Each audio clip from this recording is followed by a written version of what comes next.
Okay,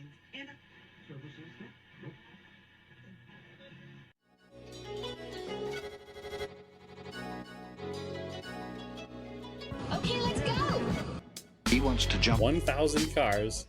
Sir, you have 1,000 cars.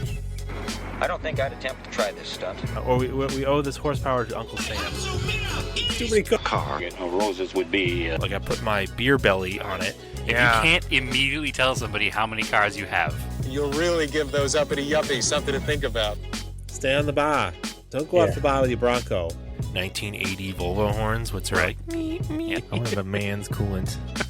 And he's like, oh, I thought it'd be small. It's for a small car. And I'm like, yeah, but it's still an automatic transmission. They're never going to be light. It's definitely going to have to crash. Starting off with Brad buying another car. That's the West. Internet. You know, is this a Nigerian oil print? I also wish you drove a tan Camry. Anyways, Anyway, that's a horrible, very horrible podcast content. very Talking about a picture. inside joke. It loves to be driven hard.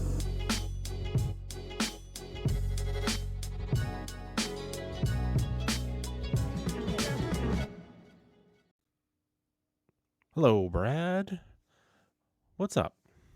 Evening, Andrew. How are you? I'm good. We are back for another episode of Auto Off Topic after a little bit of hiatus because, I don't know, you had something happen, like your neighbor was doing work and they ruined the internet. So Is that what happened? my neighbor didn't call before he dug. Yeah. Actually, Always dial 811 or something. I guess I shouldn't blame my neighbor because technically it wasn't him. He had an issue with his main sewer line to the street. So a Roto-Rooter came to replace his sewer line, and they didn't call before they dig. They didn't call before they dug. So they wound up finding the colorful spaghetti. And they didn't tell anybody, which is really cool, obviously. And they just filled the hole back in, redid all his landscaping, and walked away. Meanwhile, the internet was gone. Now, we didn't realize that's why the internet was gone until we called it in because our internet wouldn't come back. And the guy came down. He's like, oh, the break is 1,500 feet from your house. I'm like, okay. So please fix it. That shows that it's not my fault.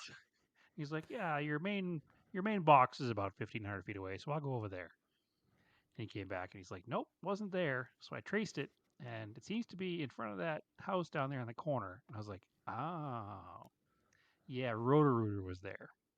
So my guess is they did something wrong. So it turns out they did something very wrong and didn't tell anybody. So after that, they dug up his yard again, had to fix it all again. When they dug it up, not only did they cut through the wires, but they had pulled the wires through the ground and like had broken them in like 4 other places beyond that too. So it wound up being like a 2 or 3 day ordeal to get that fixed. And then they said, all right, your internet's back. And I still didn't have internet. So we called in again. And they're like, no, we fixed it. And I was like, well, I don't have it at my house. And, you know, I'm not computer savvy. Like, I understand how to make the internet work. And we don't have it. And this was just before Labor Day. On like Friday or Thursday before Labor Day. Yeah. I'm like, well, it's obviously at your house, so this is not an emergency problem because the street is up, so we don't have any appointments until next Wednesday. And I was like, cool. So that's going to make it more than a week without internet at my house. So yeah, am I going to credit on my bill? They did, but not that much of a big deal. I'd rather just have internet. So anyway, yeah, after a week and a day, it came back. Somehow during this whole process, our router died, which I still don't believe was on us. I'm sure when the guy came here and was testing things initially, he probably broke something. Probably. Because the router worked, and then the whole system went down, and the whole system came back up, and then my router didn't work. So I don't mean to be like the ever since you my guy here, but pretty obvious what happened here. So anyway, it's back now. It's no faster than it ever has been, so that's not cool. But it's here. It works, mostly. I'll take it. Yeah, because you don't have like telephone poles, so everything's underground, right? Everything's underground. So yeah. it just might run through your yard and you don't realize it. You wouldn't realize Interesting. it runs through your yard. No, I do know how it works, and anybody who digs holes and works for Roto-Rooter should also know how it works because they dig holes in this town where the whole town is mostly the same. Yeah. But they didn't, so it is what it is. And actually, the internet here is run off old phone lines, which is probably why it's terrible. Probably. It's not cable. It sounds terrible. It is not cable. No, it is old. It's literally the old phone lines. Like the connection to the house that he was testing, I was outside when he was like opening the box, and it looks like if you stripped an old phone line out of the back of your phone and pulled the individual wires out of it. So I don't know how it even works, but supposedly like fiber optic stuff is coming, but it's not here yet. So Well, it I sounds like will they're be gonna have to dig everything up. 100%. I'll be 100% switching when they bring the fiber optic cable up. Actually, no, I learned how the fiber optic cable works. It's actually almost like non-invasive. Like they dig a trench that's like the size of the cable pretty much. So, anyway, we'll see what happens. Yeah. So In the that's meantime, one of stuck the with this. reasons we didn't have a few episodes. And then I was on vacation, and then I came back, and I was too tired, jet lagged. Yep. So yeah, sorry about that, but here we are recording an episode, and that's it. I don't know. It's free. Get over it, as we always joke. Listen, we've been doing this since what, 2015 or 16? 2016. 2016. So sometimes you just need a little bit of a break. Not quite to 400. We'll be to 400 pretty soon. But You know what 400 means? nope. It's a good Shut it time to down? release our special 300th episode. Yeah, I I went away. I was in Portugal with some family. We were doing some family stuff. That's not too interesting for a car podcast. Rental car off topic. I did have a Dacia Jogger, which is kind of a interesting, weird. It's like a tall wagon type car. So I Jogger, wouldn't quite like call it a. I'm slow running. Yep, Okay. exactly like that. And like the side panels on the like rocker above the rocker. I don't know what that part of the door you'd call it, below the belt molding or the rub strip. Is there Door skin, is there a name for that part of the door? like the door skin itself. Between the rocker and say the bump strip in the middle of the door. That's just the door. I don't know. Yeah, just the There's no lower door specific skin. name for that area. Anyway, it's got it had like a topographical like decal there. Looked kind of cool. Didn't really have black trim everywhere. It was a 6-speed manual, 1 liter, 3-cylinder turbo. Not as terrible as that sounds. It was actually decent. A little rattly and cheap, but had CarPlay and sat 4 adults. Actually had jump seats in the back. It was a 7-passenger vehicle, but we just needed the cargo space. Yeah, this is like the modern version of the Mazda MPV. Yeah, I guess. Yeah. I had the option to run on propane. I didn't do that because I was told it was really cheap if you wanted to drive it on the propane, but I was like, I don't feel like trying to figure that out. But yeah, it did Costco pretty and well. exchange the tanks. Yeah, I don't know. You got to go to the gas station that has it, and I guess it's like significantly cheaper than petrol, but I wasn't worried about it because I wasn't driving it terribly far. It was getting good mileage. So the only thing that was like really annoying is, and I didn't dig deep enough into it, it had lane keep assist, which when it didn't work that well, probably because it's a cheap car. So like, I'm good at following the lane, but it thinks I wasn't following the lane enough. So it's correcting my hands, and then I'm correcting it back, and then all of a sudden it's like warning me, pay attention to driving, because I'm like swerving, because it's like fighting me. And it's like Maybe you're just not as good of a driver as you thought, Andrew. maybe. But to me, when it does that, it feels like the front suspension is broken. Like it feels like a car that has a bad ball joint that just wanders. And then you like correct it. Right? It's so weird and dumb, and I don't like Yeah, it. I think the issue is more getting used to something like that. Because It I don't doesn't like do it an either. yeah, but it On doesn't my do enough to work, keep the car in the lane. sure, my work car has it, and I used to keep it turned off all the time, and eventually it kept resetting, and I was just like, I'm going to learn to live with this. So I've kind of learned to live with it. The only time it's really annoying is when there is things in the road that shouldn't be there. Like if sometimes you see like spilled paint out of the back of a pickup truck or like an old It line that's confuses been it. painted over and it gets confused and it yells at you. And when you're trying to like do an evasive maneuver, like there's a person riding a bicycle on the side or a person walking or there's a car pulled off the side and you have to cross a line. You're not going to put your turn signal on, which cancels the lane keep, but you have to Yeah. go over a line and the car like it fights you. And I genuinely think we've talked about this before, but I genuinely think there's going to Yeah, be we have. accidents caused by this. So it's probably part of the issue. Just you have to get used to something like that, and it's not easy to get used to something in a But 1 week rental.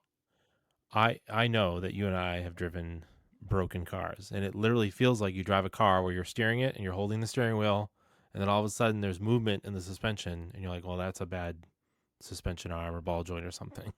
And that's what it feels like. That's the only way I can describe it. It's like there's movement in there that shouldn't be there, and it's very unnerving. I don't like it. But and the other thing it had in Europe, there's somehow the speed limit signs are connected to the dash in the car. Like there's a warning light. I don't know how that works actually, but it dings when you get close to the speed limit. So that And this works thing was off like, of Google Maps because uh, my car has the same thing. My work car. I guess I don't know because even if you don't have it plugged in, it would do it. Oh, okay. I'm not sure how it works. Actually, no. My work car also does it without the car being plugged in because I don't use the GPS in the car. It doesn't Yeah, ding I'm when I not get sure, close to the speed, but it shows me the speed limit sign on the dashboard. which is fine because I just don't care. But this thing was like so loud; it would ding so loud, and like, and if you're like hovering, even if you're on cruise control and you're hovering around that speed, and it like dips below and goes beyond it as it's using cruise control, it would like ding still, and you're like, all right, this is annoying. But anyway, uh, that was our rental car experience. They tried to give me a Nissan product at first, even though I rented a Peugeot wagon.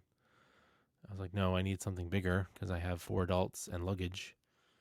And then I'm trying to dispute it with Hertz because it's apparently they are a franchise, even though I rented through the Hertz app that I always use because I use it for work and I have a lot of status. She told me it would be 3,000 euros to rent a car that was only supposed to be like 400 euros. And I was like, excuse me, what? That's not what I specified. She's like, well, it's because you don't have the insurance. And I was like, no. I was like, doesn't my card cover the insurance? And of course, then they pretend they don't speak English. So I avoided that scam by paying for their insurance. So it ended up doubling the price, but it's clearly a scam, which is frustrating because it's like through what hurts. Like it's not like I went through some fly by night rental company.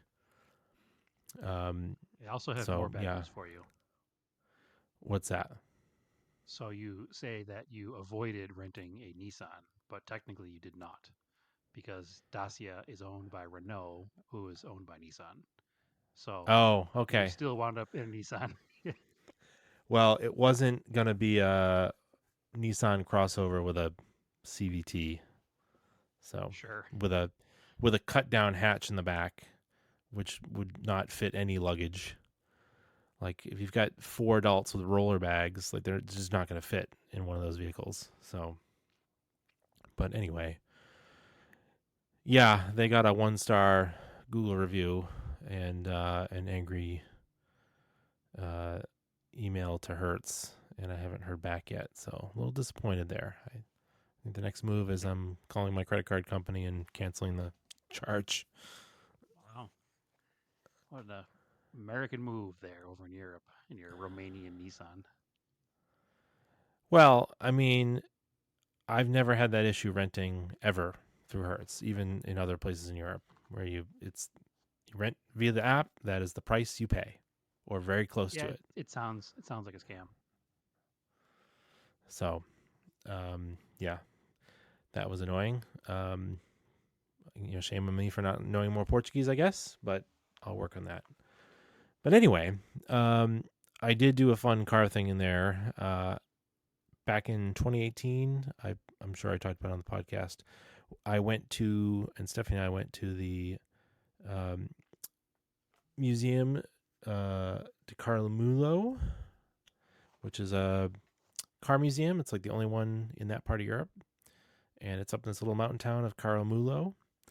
And they just happen to be doing the Carlamulo Motorsports Festival. So instead of being this sleepy little town with a museum, it had like 10,000 people in it for a Goodwood style like motorsports event with a hill climb is the best way I could describe it, like a Goodwood light. They basically just took over this little mountain town. So I don't think it's that old of an event, but the car mix was like right up our alley, like 70s through 2000s stuff with some older stuff mixed in there. And they were doing a hill climb, and they had car like corral parking, but like, the very cool way you can park cars like in a little European village, like like a paddock area you can walk through, and then of course vendors and food, and the coolest part is that it didn't cost anything. Like, I mean, I shouldn't say anything. The only thing I had paid for was to go inside the museum building. I just showed up, walked around, didn't have to pay anything, didn't have to buy a ticket, nothing. It seemed like there were some like VIP areas, probably you'd pay more money for, but you could just walk around, and it was cool. That was so cool. Yeah, looking at your pictures, I was definitely envious of you being there, because it's like when you go to a car show in the US and you see like one random vehicle that was not sold here, you get excited. But now you were at a car show in Europe, so it was just filled with weird stuff that we didn't get, like But then random and American stuff. Like there was a huge 80s Cadillac Eldorado, I think. The 4-door sedan, whatever that was. The rear-wheel drive one. I don't know those Malaise era Cadillacs. It was kind of like the one your mom had, but the 4-door version. Your mom's was a 2-door, the blue one. Yeah. Yep, that was a Coupe de Ville. Yep. But and then there was like a Chrysler Imperial from like the 40s, which was kind of cool just to see there, because these are big cars for that area. Sure. But yeah, and there's an NSU TT, beautiful bright yellow, European Eclipse, just like yours. They must have all been red. Did they sell another color of European Eclipses? I know of a couple of white and black ones that are over there. Yeah, most of them are very bold colors. Well, it's funny because I remember seeing a red one in the Azores, which are islands owned by Portugal. And then I saw this one here that was red. And then I of course know yours that's red. I'm like, are they all red? So there's a that guy was kind that of follows cool. me on Instagram who has one that's also red. Yeah. Germany. Mm-hmm. So that's kind of cool. And there was a bunch of really cool rally cars, and I caught it at the end. I didn't get to see it in the paddock, but there was a 240 race car with the Nordica colors that was going up the hill. There was the Portuguese 4x4, which is like the UMM that was built in Portugal for like the military use. There was Dakar versions that they used. That they raced in Dakar that were running up the hill.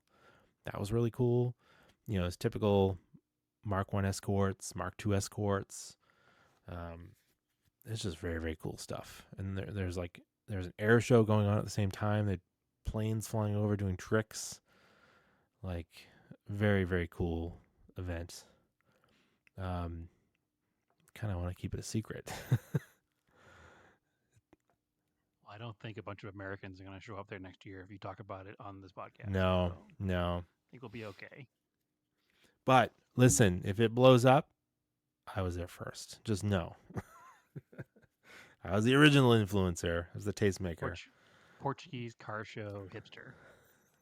Yeah. I'll definitely be looking at, if not next year, I'll definitely return in the future. It was cool. Yeah. Hopefully with a better car like to a go good up. time. Because it's all cool mountain roads to get up there. Like, it took me over this mountain pass that literally went up a mountain. I was at the very peak of the mountain underneath all these wind turbines and then went down into the town. And then come to find out that the town, there's an old sanitarium. It used to be a tuberculosis town. That's why it's up in the mountains, and that's why that exists. So, but very, very cool event. And there are, I know because I already put them up. So on our Instagram, they're already on there. I've got some just basic walk around videos. And I got to post some more pictures. I haven't gone through really any of my pictures yet. So Sounds like yeah. one of us should try to purchase a European vintage car and take delivery of it around the time of this event and be able to drive something over there and then have it shipped home. Yeah, it would be pretty cool. It's a very, very cool event. Yeah, that was like the cool stuff for car things I did over there. But anyway, what do we got? What else we got going on? We'll do some car updates. I've got a lot of project car updates. We can talk about a little bit about NASCAR. You want to talk about NASCAR right now? We'll get that over with. I missed the worldwide technology race, but I caught the highlights of it, and Hamlin won that, and that was the last race of the round of 16. So they're well into the playoffs, or was that the last race of not the playoffs? It's so confusing sometimes. Bristol was the last race of the round of 16. Right. Worldwide technology came before that. Yep. And yeah, that was a decent race, I guess. I have nothing to contribute. I haven't seen either race. Okay. Bristol was cool. The tire wear was interesting. It was better than last year. That was just like a Kyle Larson cruise control snooze fest. They made the tires basically so soft that you had to come in after like 30 or 40 laps. And that was cool. Maybe some people didn't like it. I liked it. Made for actually passing, and putting fresh tires on actually did a thing. So, and Seabell won. So that was interesting. Good for him. And now this week is playoff race in New Hampshire, which is interesting. I've actually never been to a playoff race, and it just happens to be in New Hampshire. Which I still get 2 extra tickets if you want to jump on a plane. I don't think so. No? No, I don't think so. I think that at this point, my weekend is pretty solid. Yeah, I get... man, I couldn't get anybody to take them, so... see, out of curiosity, it is what it is. Flight would cost right now for the weekend, because it's Thursday night, Andrew. So. Yeah, I mean, you can fly in tomorrow. You don't have to pay for the tickets, and you get a place to stay. So really, you just need airfare. It's very, very cheap. All right, let's see. What do you got? Spirit? What do you got? I'm just gonna check the Southwest. Hopper app, which is it kind of gives you a basic overall thing. It's not a holiday weekend. Loading. It would cost me,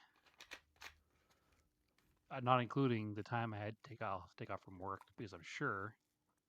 Actually, it's not bad. Let's call it sick. You don't sound so great. You need to take Round Friday trip. off. What do you think? Round trip?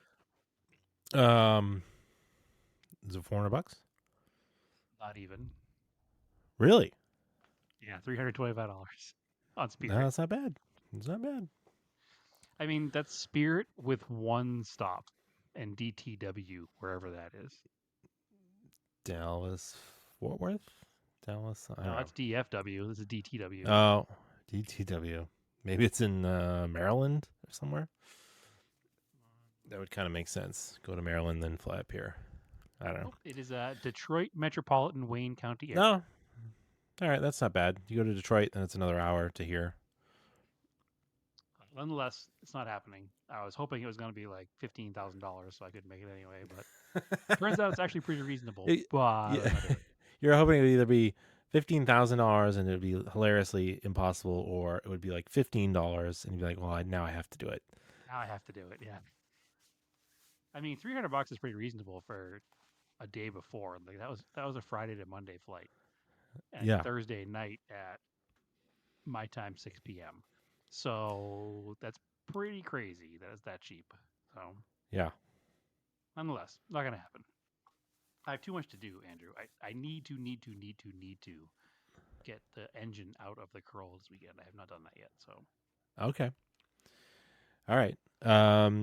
Yeah, I mean, NASCAR's been kind of decent the last couple of weeks. I don't want to dwell on it too long, but I'm looking forward to the race and seeing it in person. It'll be my second NASCAR race of the year, which is cool because we went to Watkins Glen, but I'm a little bummed that SVG didn't do so hot, so he's out because I believe this round has the road course in it, so he had a chance. He could have advanced to the next round, but didn't work in his favor. Well, at the end of the day, he's a rookie this year. It's his first full season. It He's is. made the playoffs.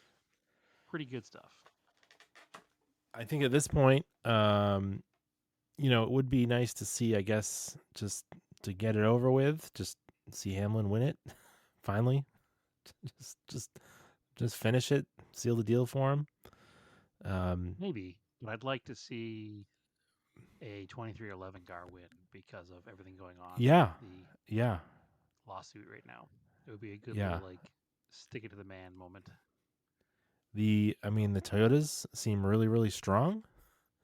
You've got, you had a Chase Briscoe win, you had a Hamlin win, you had a Christopher Bell won. So I think, I believe the last three races were all Joe Gibbs wins, which is pretty impressive.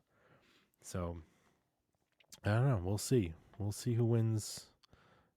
Christopher Bell won last year at New Hampshire. There's no rain in the forecast. It's going to be bright and sunny all day, so no rain tires. Run to rain be tires cool. anyway, New Hampshire.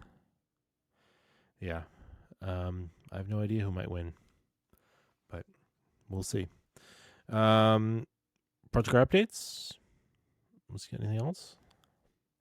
I mean, I did a couple of events, but they also kind of tie into project car stuff, so I should probably talk about that first. So. All right. What do you get for events? Oh no, I want to talk about project car stuff first because you want to do project car stuff first? You want me to go first, Yeah. or you go first? I'll go first because then you can go right into your. Okay, go ahead. Why don't I go first, sir? And then because then you can go right into your events. How about that? Sure, do it up. Don't worry, we're making this up on the fly. Clearly. All right. 2 weeks to prepare, Andrew. Yeah. All this time and I didn't make notes. I went. Because I've been busy with other stuff, I finally had some time to actually work on the Volvo. And I don't know if I've talked about doing any of the things, but, I had gotten the exhaust header wrapped, installed, O2 sensors in there. Just quick recap, because I think I kind of talked about this. Intake manifolds on the car. And then it was like I had just dry fit the carbs. So the last couple days, I have got the carbs actually hard mounted in the car. I've trimmed some of the heat shield on the bottom of the carbs because one of them was interfering with the throttle shaft lever, because that's the last thing you want is that thing to flip and then get caught on something so it sticks wide open, because it could flip beyond it and get stuck. So I took a nice Dremel and carefully trimmed that out. Got them all set up. Added the linkage between the two. I thought that was going to kind of be a pain to like fit them both in, because they kind of have to slide together as you're putting them on, but it really wasn't that bad.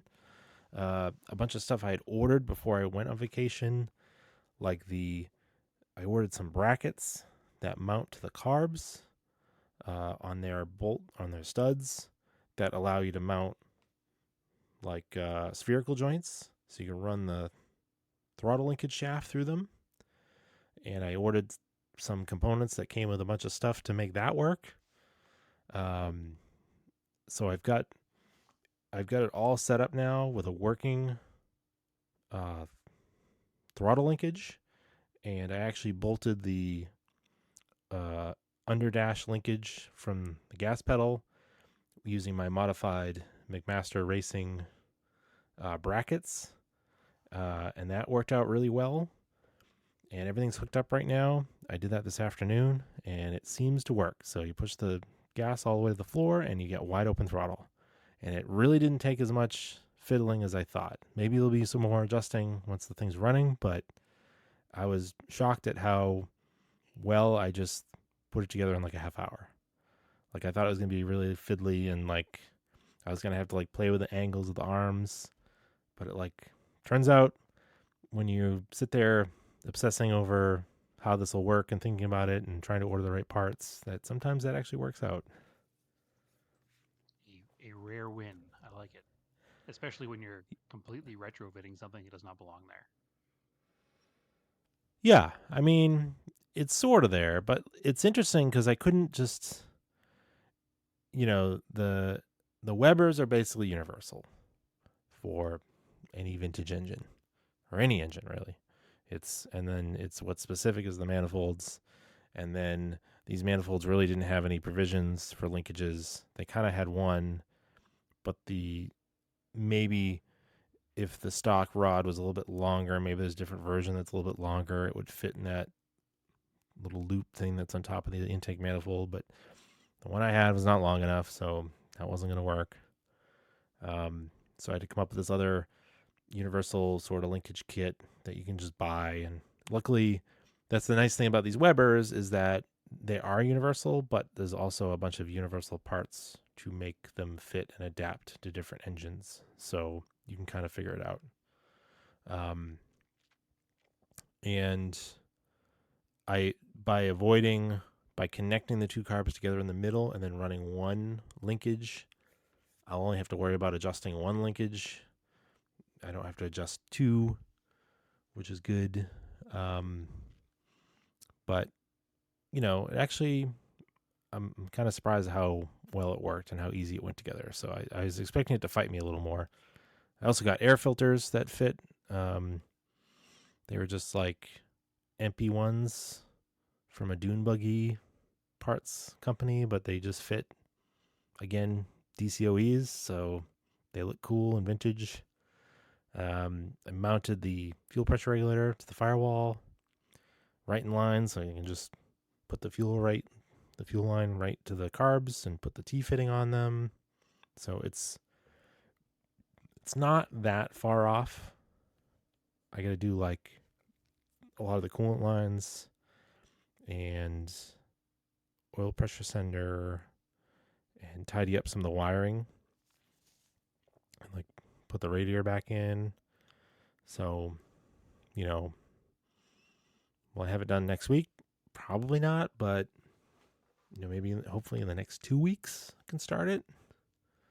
It's just a matter of getting time to work on it, and certainly going away to the NASCAR race the weekend kind of takes away time to work on it, but it is what it is. I'm not in a super rush, but I would like to finish it for this season, to at least drive it a little bit. So I'm happy with how far I got in it, because I wasn't like super motivated to work on it the other day and started like kind of forced myself to work on it. And now I got it pretty far in like 2 days.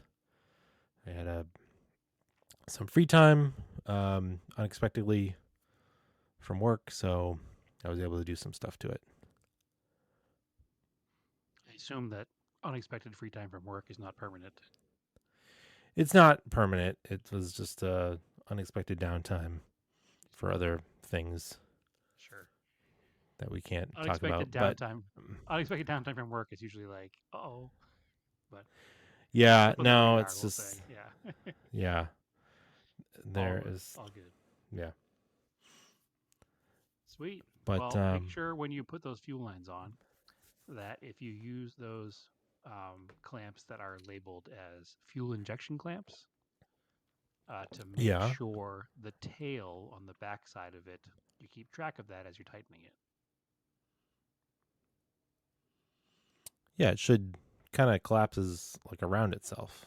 Yeah, should do that. Have you pinched hoses? Yeah. So I don't want to. That's just a preview of my project car stuff. So I mean, I buy ones that are like I have the Earl's version, and then I have some that were recommended when I was buying them on Summit because they're the Summit brand, but basically a little bit less money, but look just like the Earl's ones. well, So I don't know if I it's a tighten. quality issue of them. It could be because mine are the Harbor Freight version, so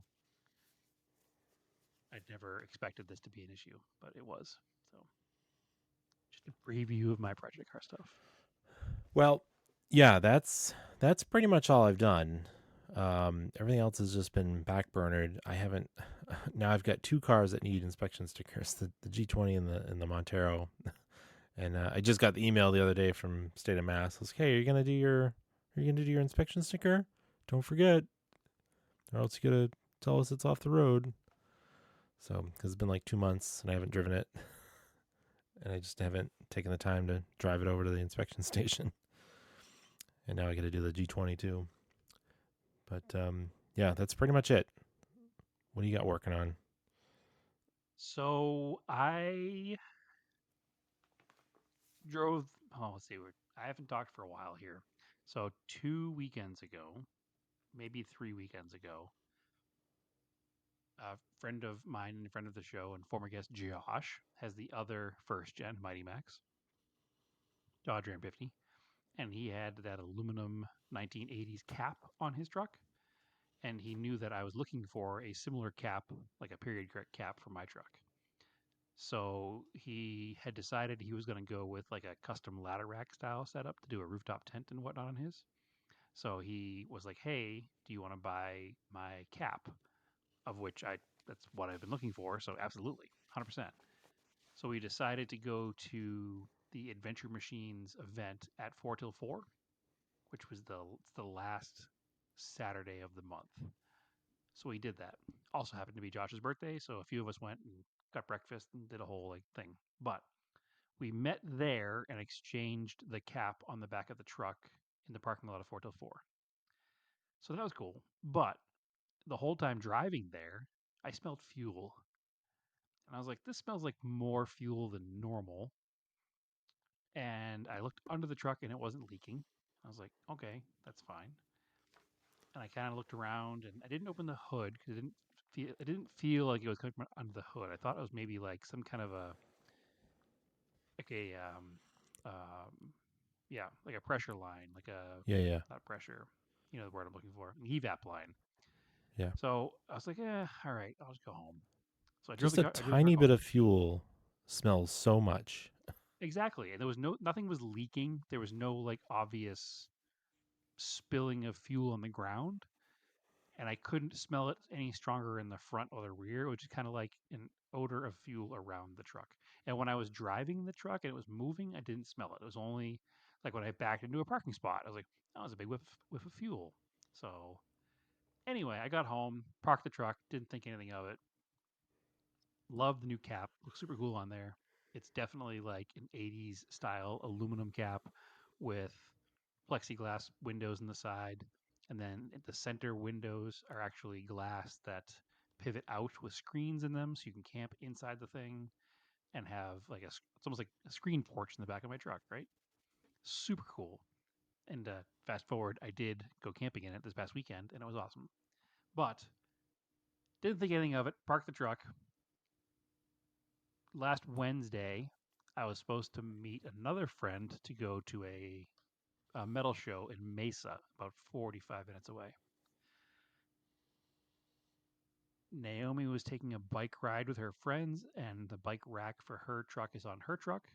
So, and also her truck has air conditioning, so I'm not going to make her take a bike ride and make her take my truck with no air conditioning on a really hot night. Because after the bike ride, the last thing you want to do is drive home in a super hot cabin. So I was driving the truck with no AC, grumble grumble, because I still haven't fixed the Eclipse AC, also grumble grumble. But I would just start it, and I was like, man, I smell fuel even more than I smelled it before. So this is like as I'm getting ready to leave. I open the hood and I just see fuel just literally spraying out of the hose that goes from the feed line into the carburetor. I'm like, oh, that hose is brand new. That's weird. So obviously I shut it down, pull the hose off, and I see that when I had tightened it, the pigtail on the inside of that clamp had actually caught the hose and it dug its way through the hose. And over time, it just made its way all the way through and made a giant leak in the hose. So that was cool. My guess is it probably did it right away. And then just as the truck's been driven, it's just vibrated enough to move it to a point where like fuel found a way. And it's obviously pressurized fuel, so it was just squirting everywhere. Thankfully, it's a cross flow style head, so the exhaust is on the opposite side of the intake. So I wasn't spraying fuel all over the hot exhaust, or else when I first started smelling fuel a week ago, probably could have burned the truck down. So that would have been not ideal. So I did emergency repairs on the truck in the driveway as I'm getting ready to go to the concert. Get it all taken care of, get it fired up. It's not leaking anymore. Sweet, good to go. Go out on the road. I get 10 miles into my journey. I'm on the 101 loop, maybe 15 minutes into my 45-minute drive, and the truck shuts off. All right, this is weird. So I put the clutch in, I try to fire it. It's cranking, cranking, cranking. It's rush hour on the 101 loop in Scottsdale. Not a great place. Even made worse so because that particular area of the 101, for anybody who's listening who's currently in Phoenix and familiar with the area, is under heavy construction. And there are 0 breakdown lanes. It's just K rail on both sides during rush hour. So now I'm doing my little like, what do I do? Where do I go? How do I take care of this? In the meantime, still trying to make the vehicle start. It's not starting. Thankfully, I rolled up just enough to get past the K rail to the gore lane. So the gore lane is the triangle area where the on ramp and the highway meet. I managed to get it in the gore lane, which is completely lined with the giant orange cones with the yellow flashing lights on top. I can't get in there without hitting these yellow cones or orange cones, so I'm just going to have to hit some cones. So I hit some cones, I smash my way into the gore lane, and I get the truck stopped.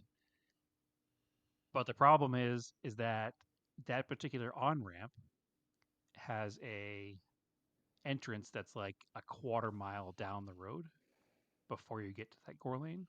So it's K-rail, on-ramp, K-rail, 4 lanes of interstate.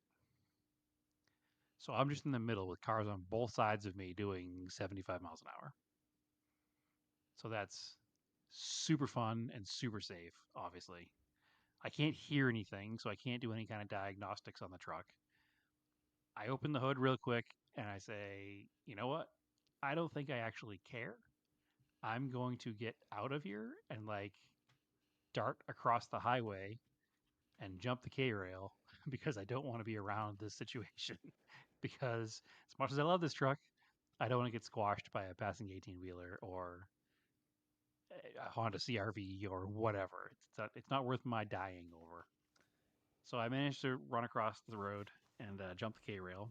And thankfully, because it is construction, on the other side of the K rail, there's like this protected area where the construction equipment is all parked, like tractors and whatnot. So that's obviously they protect that from traffic. So I was able to hang out in there away from my truck.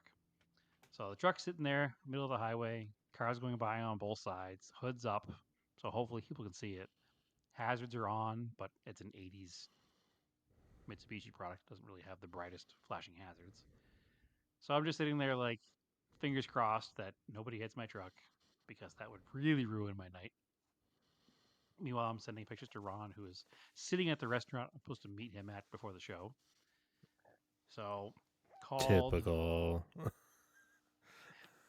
I've had good luck for a while. The truck did break down on my first big drive with it, but I've gone through it and you joked earlier about us driving cars that are like, Yeah. garbage and we can tell when they're broken. But Yep. as we've aged, I've tried to get better about that. And I've gone through this thing and everything that can break has either been fixed or inspected and made sure that's good. So I didn't know what it was. It's a simple vehicle, so I knew it was either spark or fuel, right? That's all it can be. I've put a few thousand miles on it since I fixed it. So anyway, on the side of the road, I called Haggerty Roadside because the truck is insured with Haggerty. They set up a tow. Then I also called the DPS, which is our state troopers, the Department of Public Safety, because I was like, I'm gonna really need somebody here to help out when the tow truck gets here because I don't know how the tow truck is gonna load this car up because the gore lane, like the triangle shape of the gore lane, is just about big enough for my truck. So there's nowhere to put a flatbed or a tow truck in order to hook this thing up. So I'm sitting there waiting. Eventually, a police officer shows up in a new Camaro. And he's like, "Huh, that's not really a good place to break down." I was like, "Yeah, I'm aware. That's why I called." He's like, "All right, I don't know what I'm gonna do." And I was like, "I don't know what we're gonna do either." I was like, "But we can't just leave it there. So we'll have to figure out something." So he says, "Well, do you have the tow truck driver's phone number?" "Yeah, I do actually." He says, "All right, call him. Tell him to take the Princess Road on ramp. But when he gets to the top of the ramp, have him stop and I'll pull up behind him and I'll shut off the ramp so he can load the car up." I was like, "All right, cool." So anybody who was on the 101 leaving work at 5:20 last Wednesday that got stuck on the Princess on ramp, I would like to apologize in advance because that was 100% me. I was the This guy on the guy. news. I was the guy on the news who was like, disabled vehicle at Princess and 101. Look at this poor old guy with his cheap old truck. Beat up old Can't truck. afford Yeah, anything. get a new car, you jerk. So anyway, tow truck driver shows up. Cop blocks the exit ramp or on ramp. Tow truck driver goes, "All right, this is a bad spot." He goes, "Get in the truck. I'm gonna do this NASCAR style." And I was like, "What does that mean?" He goes, "Real fast." And I was like, "Okay, I'll get out of the way." So I got in the truck and we were out of there in I'd say less than 3 minutes. He had that thing uploaded So quick. these guys are pros. Oh yeah, he was a pro for sure. Had a great conversation with him on the way back to my house. He's definitely a car guy. He's a president of one of the local lowrider clubs. Was telling me all about his S10 Blazer lowrider and his Oh, Cutlass nice. lowrider. Yeah, he was. All comes back He to was just S10s. lowrider version of us. Yeah, S10s and Cutlasses. So super cool guy. Got back to the house. I get back to the house. Ron messages me. He's like, "Hey man, so what are you doing?" And I was like, "I don't know. I'm annoyed now. I want to fix the truck." And he's like, "Well, traffic's probably died down. It's probably not a 45-minute drive anymore. Probably about a half-hour drive." He's like, "And there's about a half hour before the opener goes on. If you still want to come down." And I was in my brain saying, no, I don't want to do it because the Eclipse still doesn't have air conditioning. And actually, the plates expired last month. So I probably shouldn't take it. But it's the only other car that's accessible because I still haven't touched the Starion either. And that's blocking everything in the backyard. Lack of better judgment, I took the Eclipse. And the whole time I'm driving there, I'm like, man, I just feel like this car is going to break down on me tonight. Not because there's any reason to, just because that's just the way this night has gone. And something's going to happen. I'm going to have two toes in one night, and I'll be really annoyed. But the Eclipse did not let me down. Made it down there. Was there by the third song of the opening act. So, didn't miss the band that I went to go see. Only missed 3 songs, or only technically 2 songs of the opening act. Just missed the dinner and pre-show drinks with Ron. So, overall a success, I'll say. But that was Wednesday. Thursday I had to work. Friday I was actually off because I was planning on going to the Prescott Rally, which longtime listeners of the show will know that the reason I live in Arizona is because I went to the Prescott Rally in 2010 with you and Stephanie and fell in love with that part of the state. Really gave me the push to want to live here. So for a lot of years the rally didn't happen. Past few years it has. Actually, you were here for it last year. So I was. I wanted to fix the truck because the plan was to meet Michael from IDR at the rally and run sweep with him at the rally. Not with my truck, obviously, but with his truck. So I went to diagnose the car. Actually, the night after the concert, I got home and it was like midnight, and Naomi was already in bed. I came in the house and she's like, "What are you doing?" I was like, "Oh, I'm going to run outside real fast because I want to diagnose the truck because it's bothering me. If I can at least figure out if it has no spark or no fuel." So I turned the key to on and didn't hear the fuel pump kick on. So I was like, all right, that's easy. It's at least either going to be something went wrong when I wired the fuel pump in or the fuel pump itself died. So Friday, I was off because I was going to go to the rally. I went outside in the morning and I had my multimeter and I turned the key to on and checked the leads at the pump. And I had 12 volts at the pump. So I knew my wiring was fine. So obviously there was something going on with that brand new fuel pump. So I went to O'Reilly's to exchange the fuel pump.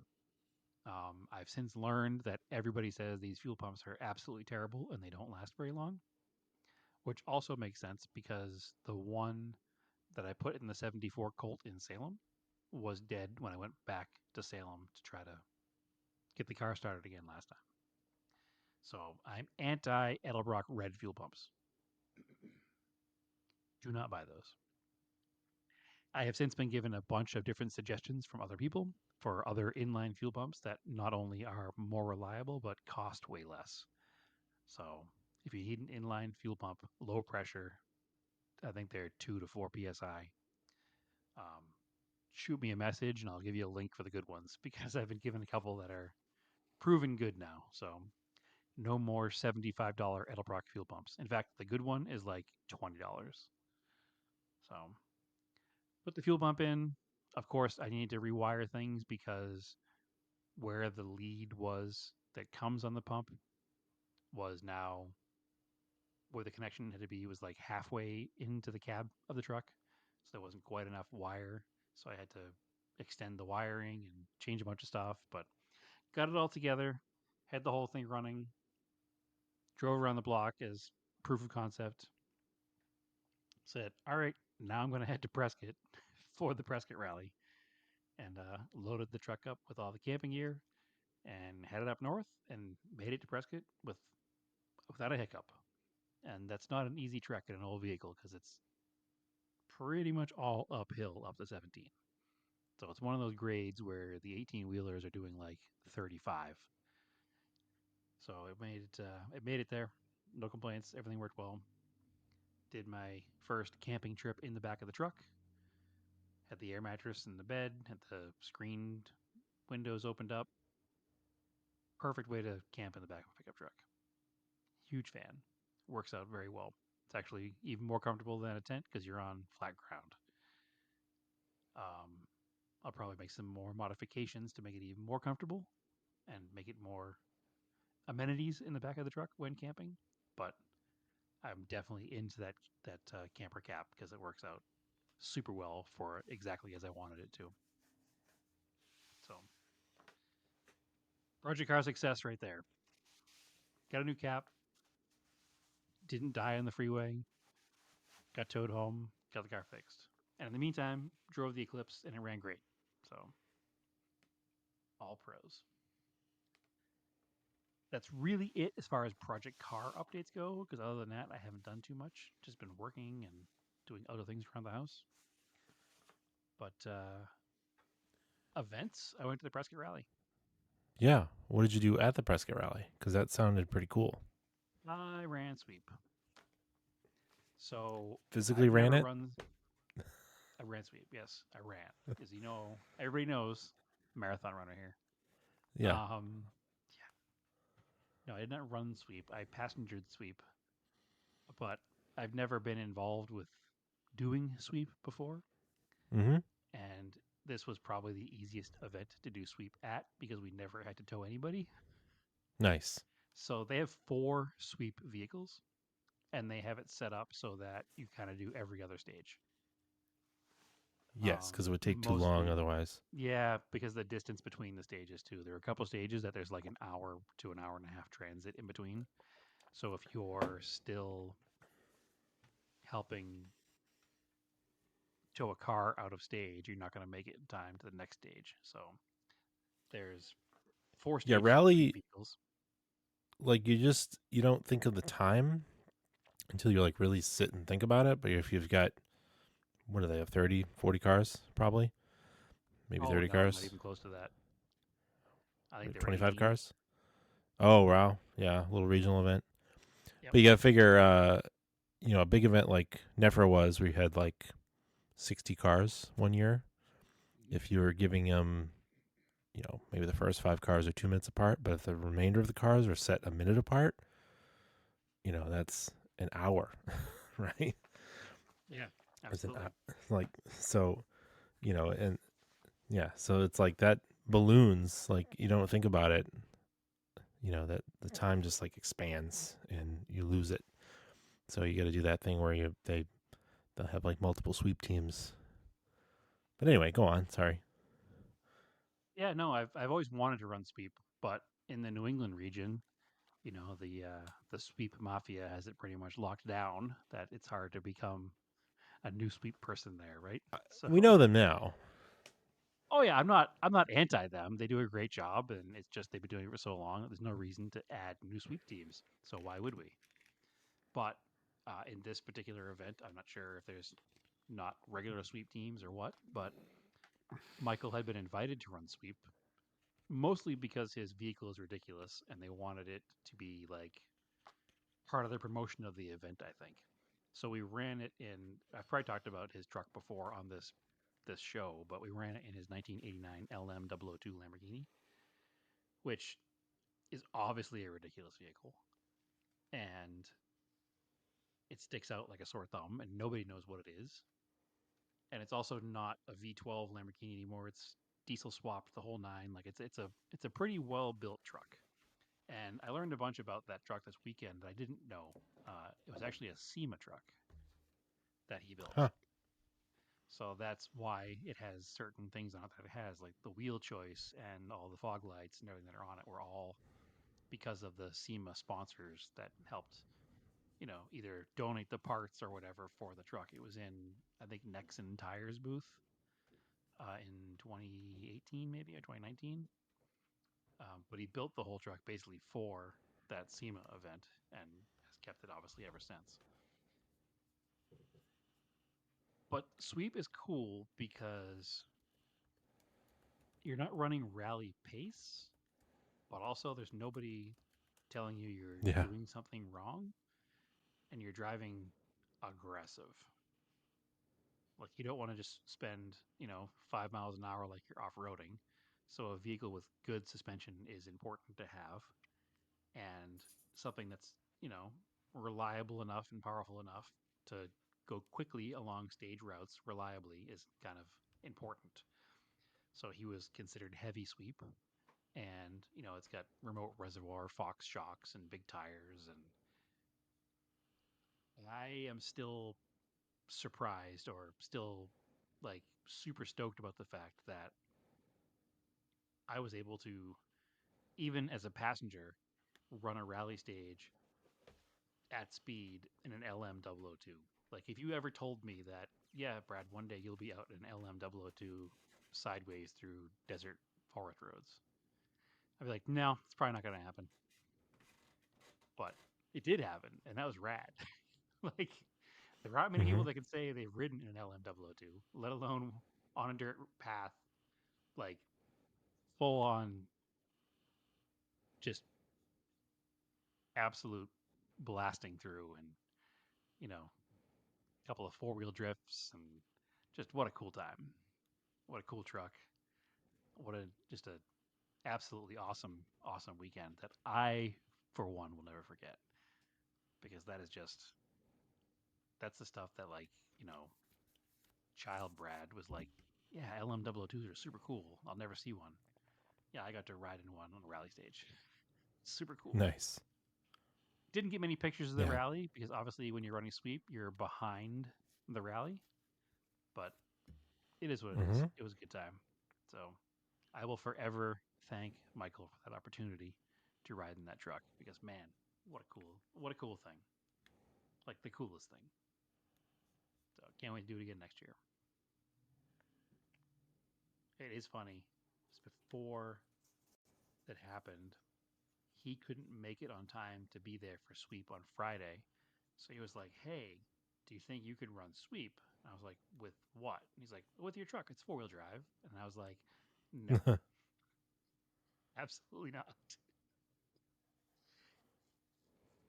I don't think they would be super excited for their heavy sweep vehicle to be a mini truck 4-wheel drive. So I think I'll hold off on that one.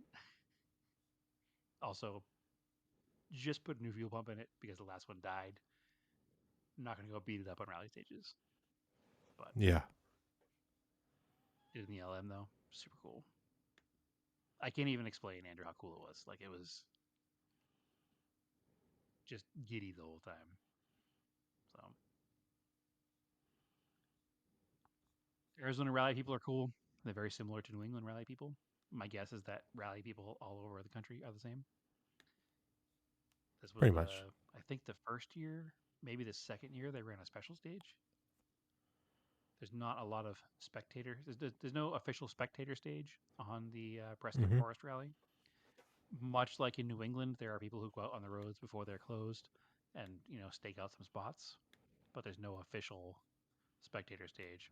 So what they did was, and I didn't get to see it because we were out doing sweep activities at the equestrian center in Verde Village, or Verde Village, something like that.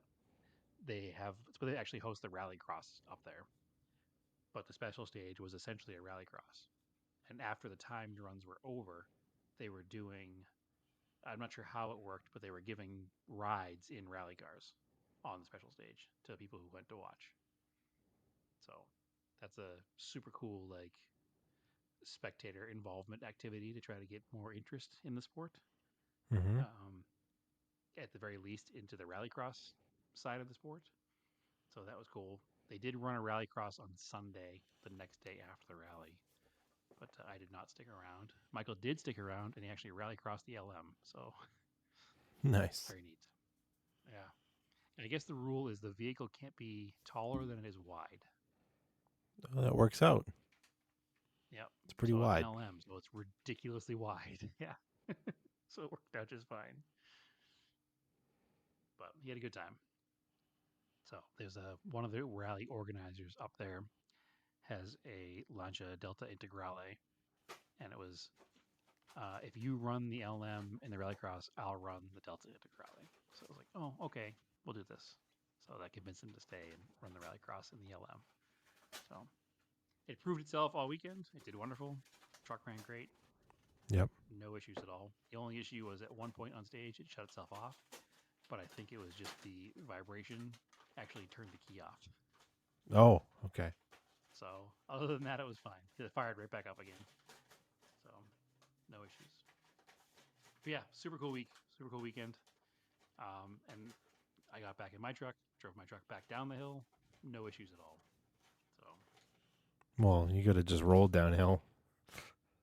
yeah, there's some climbing you got to do a little bit up there. You've been up out and back before. It is definitely easier to come back home. I will say that the Arizona DOT has implemented these high traffic lanes. Basically, it's like Yeah. almost like the 93 in Boston, where during certain hours it's northbound and certain hours it's southbound. Which Hold on. helped out. Hold on. Yep. You've been out west too long. You said the 93. Yeah, probably. I have been. It's 93. The one? You gonna take the one? The route one? No, it's been more. It's been more than 6 years, Andrew. It's been a long time. The 17 now has lanes that are just like the ones in Boston on 93. Yeah. Instead of using a zipper truck, though, they have bright red flashing lights on gates that open and close from either side. But it helps because obviously everybody on the weekend goes north from Phoenix to escape the heat, and it's the main path. So much like coming down out of New Hampshire after a holiday weekend, it can get congested. So by opening up those center lanes, it helps out a ton. So on the 17, because Yep. if it was 17, that would mean it's in Boston. It's amazing how that's such a thing. Like the one is California, Route 1 is East Coast, Exactly. unofficially. Listen, as a North Shore of Massachusetts person, it took me a long time to realize there was life outside of the 93 corridor. So 95 corridor, really.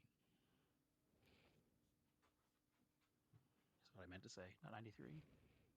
The 95. Mm-hmm. Anyway, so yeah, that's my project car updates. Little down date and update in the same podcast because we waited so long. Anything else? I don't think so. I think that's it. We're I calling that a got, podcast? bunch of stuff coming up, but nothing's happened yet. So Yeah. All right, cool. So come visit us in the Discord, because if we're not releasing an episode, you can at least hang out in our Discord. Just message give us a me hard or time Brad. for not releasing an episode. Yeah, you can. There's a whole episode discussion thread, and boy howdy do people give it to us. But it's all in good fun. I know you're all joking, and but I appreciate it. Yeah, just message me or Brad. We'll send you a link. And we're on Instagram. That's probably the best way to see auto off topic content. I'm on Instagram as well. Race and Anger. And Brad, where can they find you? You can find me on Instagram on the Auto Off Topic page or on my personal page of TSI SS350. We do have scale autocasts that we have been slacking a little bit on, but I actually am currently mid-build on another RC car, so I should be putting some pics up of that soon. Yeah, I'm going to do some more RC content. I think I put my boat on there, maybe. I don't remember. But yeah, going to get back to it before the weather's still good. All right, cool. As always, keep cars analog and aim for roses.